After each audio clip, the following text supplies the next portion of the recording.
द्वितीय अध्याय। ओम वामदेवाय नमो, ज्येष्ठाय नमः, श्रेष्ठाय नमो, रुद्राय नमः, कालाय नमः, कल विकर्णाय नमो, बल विकर्णाय नमो, बलाय नमो, बल प्रमथनाय नमः, सर्वभूत दमनाय नमो, मनोन्मनाय नमः। ऋषियों ने पूछा, हे सूत जी, यह बिरजेश्वर धाम कहाँ है?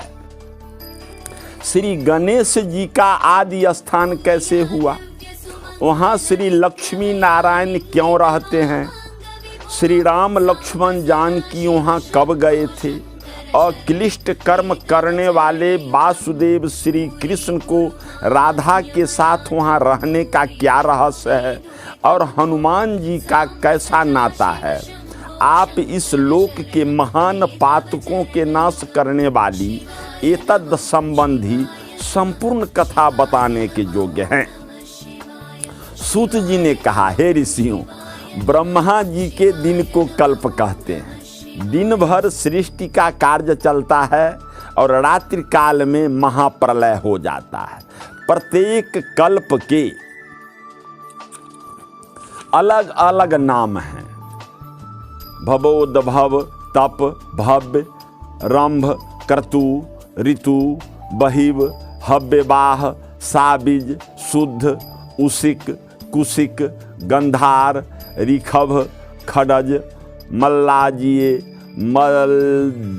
मध्यम, बैराज, निषाद, मुख्य, मेघवाहन, पंचम, चित्रक, आकुति, ज्ञान, मनख, सुदर्श, ब्रीहि, श्वेत लोहित, रक्त, पीतवास, असित, सर्वरूपक इत्यादि। इसमें रक्त नामक 20वें कल्प में ब्रह्मा जी रक्त वर्ण के हो गए और फिर उनके जैसा ही रक्त नेत्र और रक्त वर्ण वाला वामदेव नामक पुत्र उत्पन्न हुआ, जिसे साक्षात शिव जानकर ब्रह्मा जी ने उनकी स्तुति की। इसके अनंतर ब्रह्मा जी के बिरजा, विवाहु, विशोक और विश्वभामन नामक 4 पुत्र हुए। सभी ब्रह्म तेज से संपन्न थे। चारों पुत्रों को चारों दिशा का अधिपति बना दिया। सब वामदेव रूप शिव का चिंतन करने लगे। शिव ने ब्रह्मा को सृष्टि रचाने की आज्ञा दी। तदनुसार इस ब्रह्मांड विश्व में जम्बू द्वीप के भरतखंड, भारतवर्ष का पूर्वांचल, आर्यावर्त में मिथिला, मगध, अंग, बंग, कलिंग और कामरूप सब बिरजा क्षेत्र कहलाया। सप्त क्षेत्र में इसकी गणना है।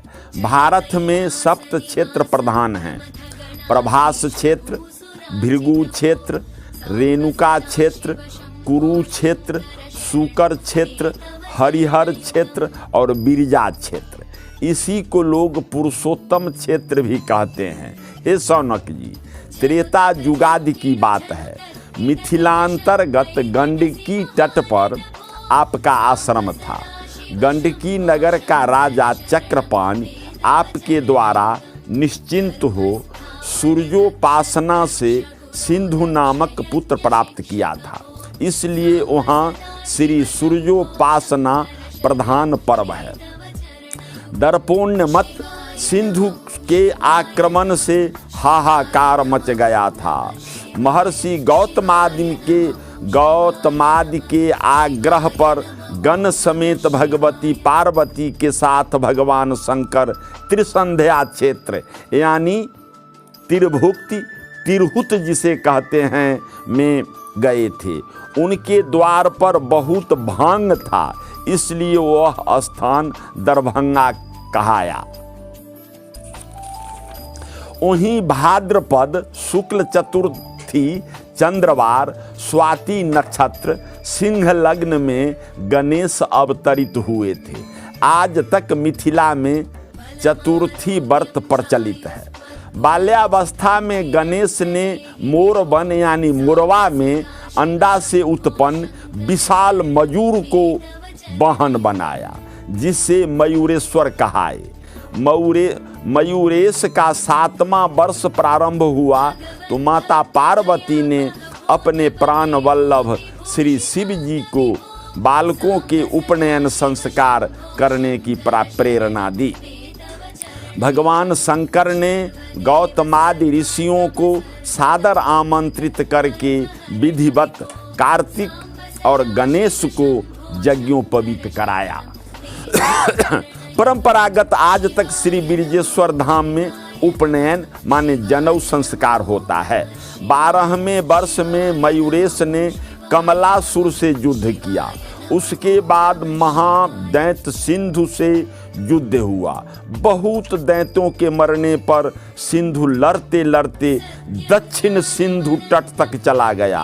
अंत में मयूरेश के हाथों सिंधु की मुक्ति हुई।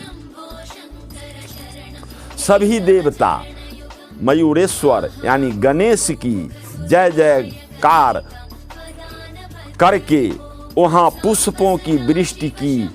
वही मराठा में मोरेश्वर क्षेत्र है।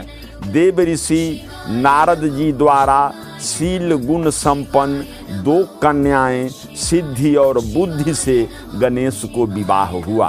तत्पश्चात गजानन ने अपने भाई खडानन को वाहन मजूर दे दिया, जिससे कुमार कार्तिक मयूरध्वज कहाए।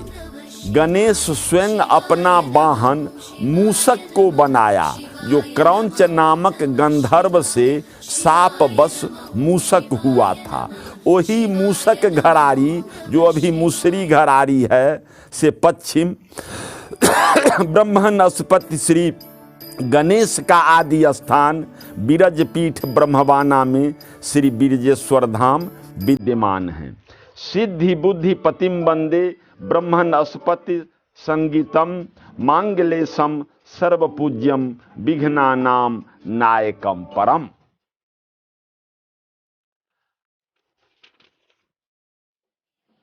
आबो राजान मध्व रहस्य रुद्रम होतारम सत्यजम रोदस्यो अग्निम पुरातन तेनोर्चित्याधिरण्य रूप भव से कृणुध्वम। ओम तत्सदिति श्री बिरजेश्वर धाम महात्म सांब सदाशिव प्रीत्यर्थम दीर्घ प्रणव ऊकार वामदेव भवाय जल मूर्ति प्रतिष्ठा कला नाम 2 अध्याय। बोलो बाबा बिरजेश्वरनाथ की जय।